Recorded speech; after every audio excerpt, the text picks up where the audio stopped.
జగదాంబ సెంటర్లో మాజీ ప్రధాని రాజీవ్ గాంధీ పాత విగ్రహ స్థల ఆవరణలో ఫ్లెక్సీ ఏర్పాటు చేసి దక్షిణ నియోజకవర్గం ఇన్ఛార్జి కెవి సూర్యనారాయణ ఆధ్వర్యంలో రాజీవ్ జన్మదిన వేడుకలు ఘనంగా జరిపారు.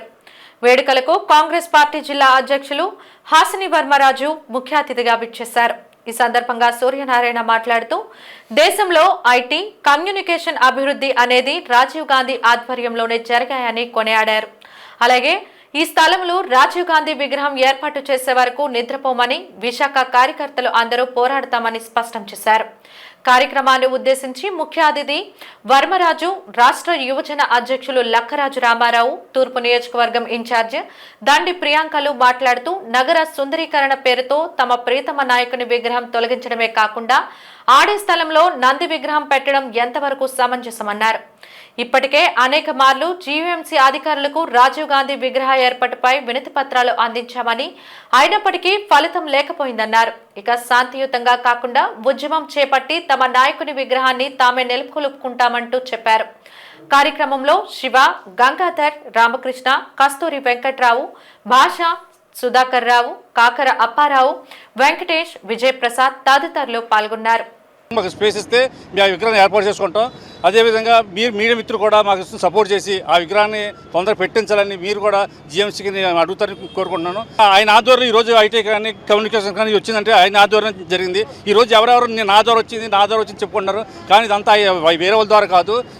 ఈరోజు మనం ప్రతి ఒక్కరు కూడా మీడియా రూపంగా కానీ ఎక్కడ కూడా మనం ఆన్లైన్లో కానీ ఇవన్నీ చేస్తారంటే ఇదంతా రాజీవ్ గాంధీ గారి దయ వల్ల మనం ఈరోజు డెవలప్ అయ్యాం. భారత మాజీ ప్రధాని భారతరత్న రాజీవ్ గాంధీ గారి 82వ జయంతి ఉత్సవాలు ఈరోజు జగదాంబకోటలో జరుపుకుంటున్నాం. మరి రాజీవ్ గాంధీ గారు ఈ దేశ ప్రధానే కాదు, ఈ దేశంలో ఉన్నటువంటి ప్రతి యువతకు కూడా 18 సంవత్సరాలకే ఓటు హక్కును కల్పించారు.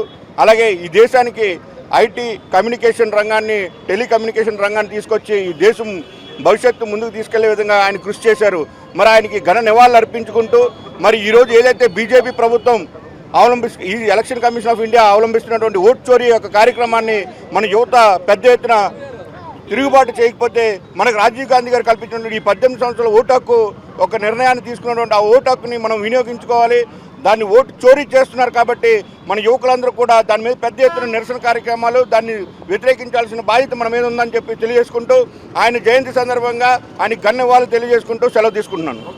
రాజీవ్ గాంధీ గారు ఈ భారతదేశ ప్రగతి కోసం, ప్రజల ప్రగతి కోసం, ప్రజాస్వామ్య వ్యవస్థను రక్షించడం కోసం చేసిన కృషి అంతా ఇంత కాదు.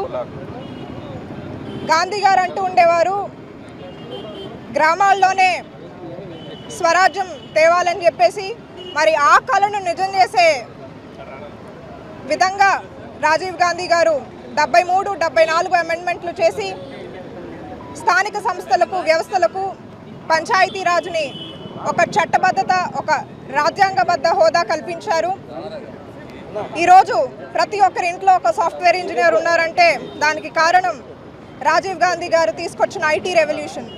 మరి అటువంటి గొప్ప వ్యక్తిని మన భారతదేశం ప్రజలు గుర్తుంచుకోవాలా?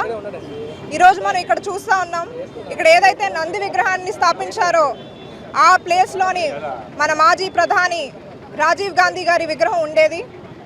ఆ రోజు సుందరీకరణ చేస్తాం నగరాన్ని అని చెప్పేసి జీవీఎంసీ వాళ్ళు ఆ విగ్రహాన్ని అక్కడి నుంచి తొలగించి మరలా అదే ప్లేస్లో రీఇన్స్టాల్ చేస్తామని కూడా కాంగ్రెస్ పార్టీ, డిస్ట్రిక్ట్ కాంగ్రెస్ పార్టీకి చెప్పడం జరిగింది. మరి చెప్పిన విధంగా ఈరోజు అక్కడ ప్రధాని గారి విగ్రహం కాకుండా నంది విగ్రహాన్ని ఏర్పాటు చేశారు. అనేక సార్లు మేము జీవీఎంసీ కమిషనర్కి, మేయర్కి, డిప్యూటీ మేయర్కి రిప్రజెంటేషన్ ఇవ్వడం జరిగింది. కానీ ఇప్పటి వరకు కూడా ఎటువంటి చర్యలు తీసుకోలేదు. మేము జీవీఎంసీ అధికారులకి ఒకటే అడుగుతా ఉన్నాము, మీకు వైజాగ్లో ఇంకా ఏ ప్లేసు దొరకలేదా నంది విగ్రహాన్ని స్థాపించడానికి? మేము నంది విగ్రహానికి అగేన్స్ట్ కాదు, సిటీని బ్యూటిఫై చేస్తాము, సుందరీకరణ చేస్తాము, దానికి కూడా మేము అగేన్స్ట్ కాదు. కానీ కాంగ్రెస్ పార్టీ నాయకుడు, ఈ భారతదేశ మాజీ ప్రధాని విగ్రహాన్ని అక్కడ తొలగించి మీరు నంది విగ్రహం పెట్టడం అన్నది సమంజసం కాదు. కాంగ్రెస్ పార్టీ డిమాండ్ చేస్తూ ఉంది.